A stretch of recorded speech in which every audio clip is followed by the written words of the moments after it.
علی بھائی اگلا سوال ہے کہ درود ابراہیمی میں آل ابراہیم پر جو درود پڑھا جاتا ہے آخر اس سے کیا مراد ہے؟ کیونکہ عموماً یہودیوں کی جانب سے بھی مسلمانوں پر یہ طنز کی جاتی ہے کہ ہم بنی اسرائیل ہی آل ابراہیم ہیں اور ہم پر درود پڑھے بغیر تم لوگوں کی نماز نہیں ہوتی۔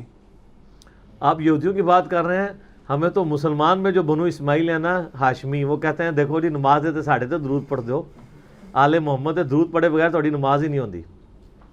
تو وہ بھی ٹائٹل اویل کر رہے ہوتے ہیں۔ تو میرا خیال ہے درود ابراہیمی کا ترجمہ نہیں انہوں نے پڑھا۔ درود ابراہیمی میں کہیں نہیں یہ نہیں ہے کہ آل ابراہیم پہ ہم درود پڑھ رہے ہوتے ہیں۔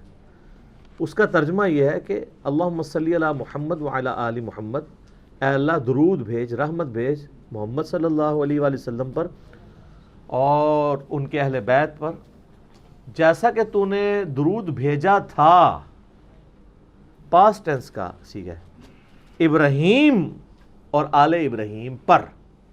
یہ نہیں ہے کہ ہم آل ابراہیم پہ درود بھیج رہے ہوتے ہیں، ہم آل ابراہیم کے جس حصے پہ درود نماز میں بھیج رہے ہوتے ہیں وہ آل محمد ہے، بنو اسماعیل، جیسا کہ بنی اسرائیل پہ بھیجا تھا نا۔ بعد میں تو بنی اسرائیل اللہ تعالیٰ کی مغضوبی علیہم بن گئی نا، جب انہوں نے اپنے پیغمبروں کی نافرمانی شروع کر دی۔ تھے وہ تو قرآن میں ہے، یا بنی اسرائیل اذکروا نعمتی التی انعمت علیکم وانی فضلتکم علی العالمین۔ یاد کرو میری اس نعمت کو کہ میں نے جو تم پر کی تھی اور تمہیں سارے جہان والوں پہ فضیلت دی تھی۔ تو بنی اسرائیل بڑی لاڈلی تھی، 3 کتابیں آئیں، تورات، زبور، انجیل، ہزاروں پیغمبر آئے۔ بعد میں جب برگشتہ ہوئے دین سے تو پھر ضربت علیہم الذلہ والمسکنہ، ذلت اور مسکنت ان کا مقدر بن گئی۔ اب اللہ تعالیٰ نے بنو اسماعیل کو قیامت تک کے لیے چنا ہے۔ تو ہم یہ درود ابراہیمی میں یہودیوں پہ درود نہیں بھیج رہے ہوتے، بلکہ اس کا ترجمہ ہے جیسا کہ بھیجا تھا۔ تو سر جو یہودیوں کے بزرگ تھے، ہم تو ان کو علیہ السلام کہتے ہیں، رضی اللہ عنہ کہتے ہیں۔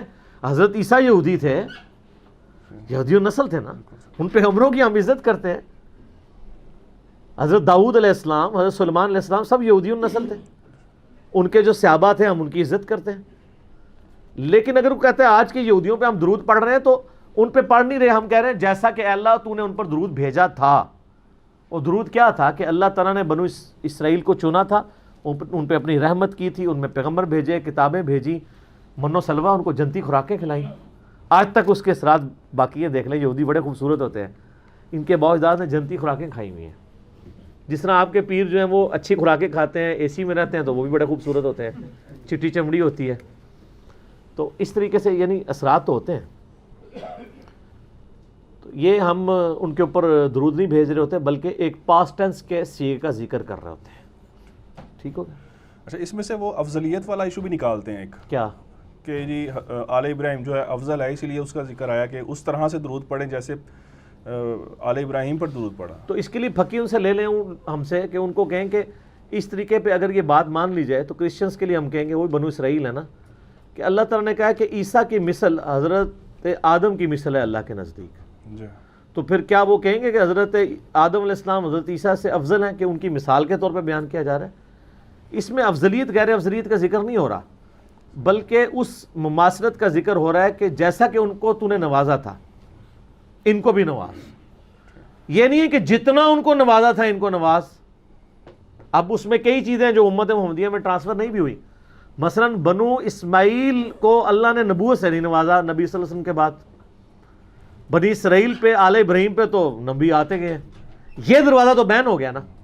لیکن ایک فضیلت ایسی دی کہ بنو اسرائیل کی جو نبوت تھی، ان کے جو پیغمبر تھے وہ وقت کے لیے اور ایک قوم کے لیے ہوتے تھے۔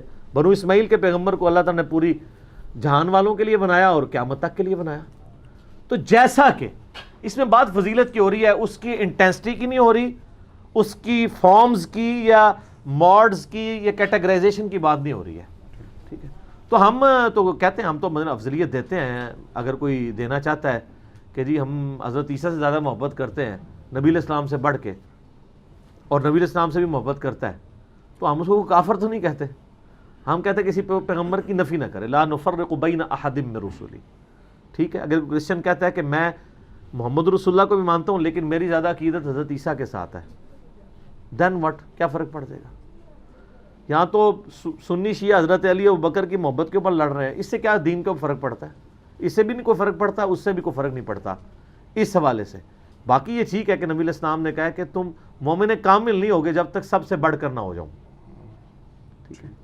تو اگر کوئی کسی میں کسی حوالے سے کمزوری پائی جاتی ہے، ویسے کلیم تو کوئی نہیں کرے گا کمزوری پائی جاتی ہے، پریکٹیکلی تو سارے مسلمانوں کے دل میں رسول اللہ کی جو محبت ہے نا، وہ دنیا کی محبتوں سے کم ہی ہے، کیونکہ جب ہمیں چوز کرنے کی باری آتی ہے نا، تو ہم رسول اللہ کی محبت میں گلے پھاڑ کے نعرے تو لگا سکتے ہیں گستاخانہ کارٹونز کے اوپر، داڑھی نہیں رکھ سکتے۔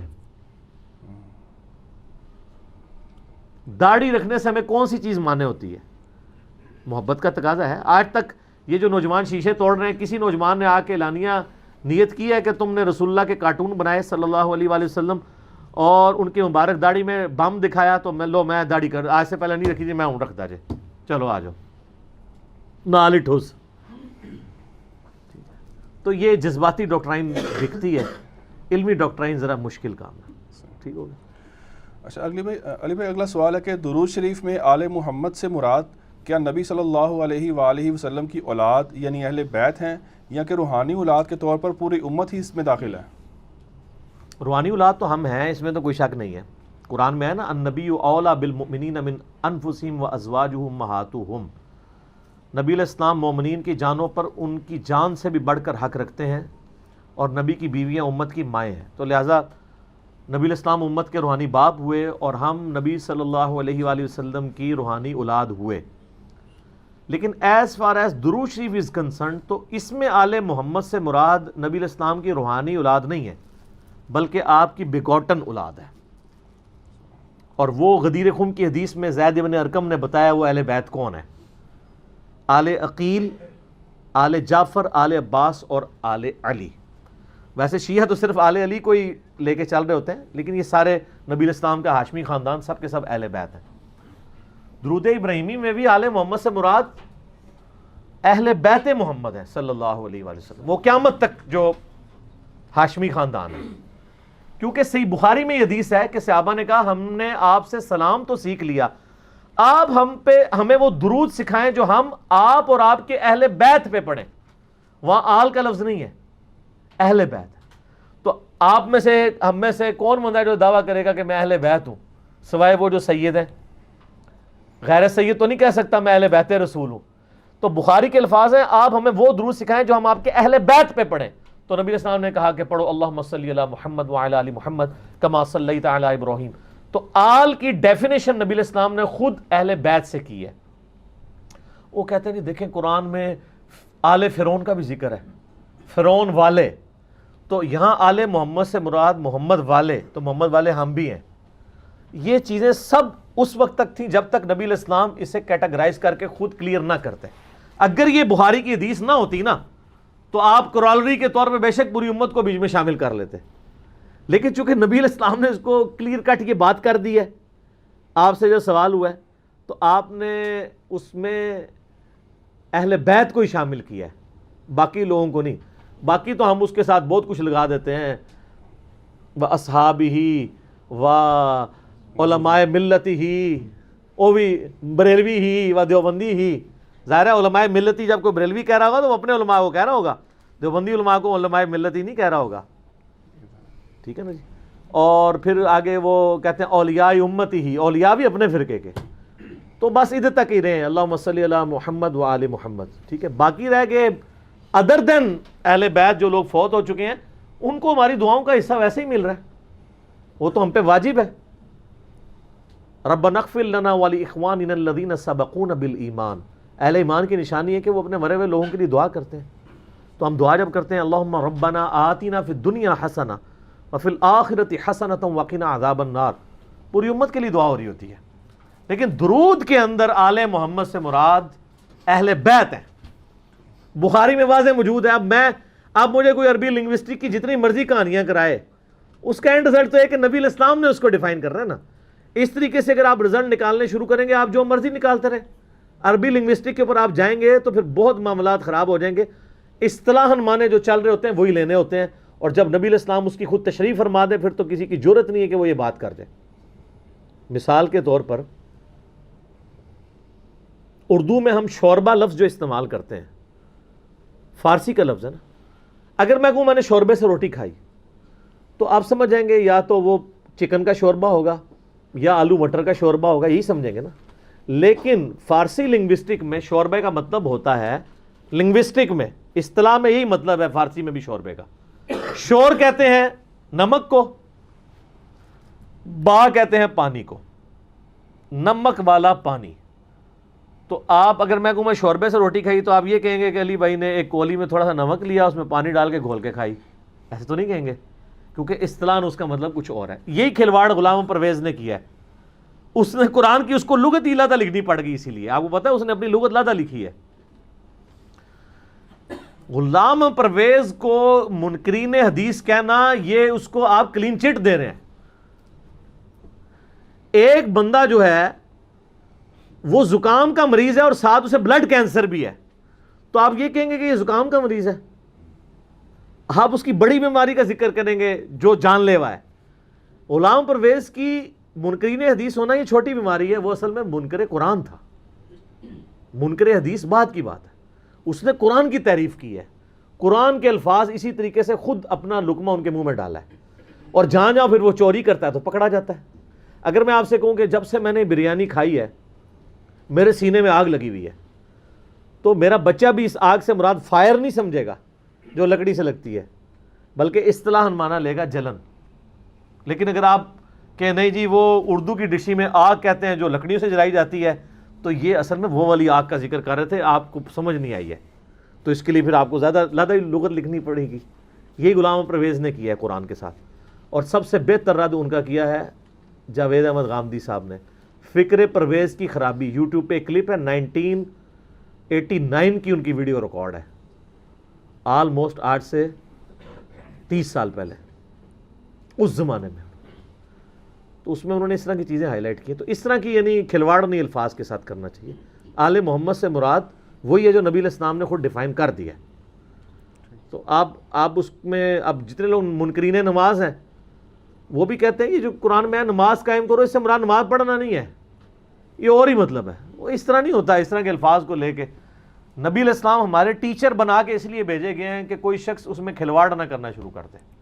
آپ کچھ بھی کر سکتے ہیں, اور اس کی پریکٹیکل مثال آپ کے پولیٹیکل لیڈرز کے جب بیانات آتے ہیں تو کیسے چمچے اس کو ڈیفینڈ کرتے ہیں. پہلا وہ بیان کہتے ہیں کہ آپ نے ہمارا بیان سیاق و سباق سے ہٹا کے بیان کیا ہے. کہانی کہنے کا مطلب کہا وہی کچھ ہوتا ہے, لیکن اب اتنی جرت نہیں ہے کہ الفاظ واپس لیں. کوئی زیادہ دلیر ہوتا ہے وہ پھر اس کی تعویل کرتا ہے, جی وہ اصل میں جیسے ہمارے پرائم منسٹر صاحب نے وہ یو ٹرن کی بات کی کہ وہ لیڈر ہی نہیں ہوتا جو یو ٹرن نہ لے. اب یہ انتہائی عجیب و غریب بات تھی اردو لنگوسٹک میں, یعنی یہ فضول بات ہے. لیکن وہ عارف الوی صاحب ہمارے جو پریزیڈنٹ ہیں, پڑھا لکھا بندہ ہے, وہ اس کی شرح بیان کر رہے ہیں. آگے سے شرح بیان ہی اس وقت کرنی پڑتی ہے جب کہانی غلط ہو جائے. نہیں وہ اصل میں وہ یہ نہیں یہ کہنا چاہ رہے تھے, یہ نہیں, اس طرح. ٹھیک ہے, یو ٹرن کا مطلب یہ ہوتا ہے کہ آپ اپنے مقصد کو پیٹھ دکھا جائیں. اسٹریٹجی اڈاپٹ کرنے کو یو ٹرن نہیں کہتے. انگلش میں جو یو ٹرن کا لفظ ہے وہ استعمال ہوتا ہے آپ اپنے ہدف سے ہٹ جائیں, یعنی جانا ادھر تھا, یو ٹرن لے کے ادھر ہو گئے. لیکن اگر کوئی گھوم گھما کے دوسرے راستے سے وہیں پہنچنے کی کوشش کرے, اسے یہ یو ٹرن نہیں کہا جاتا, چینج آف اسٹریٹجی کہا جاتا ہے, اور وہ ظاہر ایک لیڈر کی نشانی ہے. اور یہی تعویل بعد میں پھر ان کے ماننے والوں نے کی کہ وہ یو ٹرن سے مراد وہ والا یو ٹرن نہیں لے رہے تھے, لیکن عرف عام میں یو ٹرن سے مراد وہی ہوتا ہے. یہی ڈاکٹر سراج صاحب نے کیا.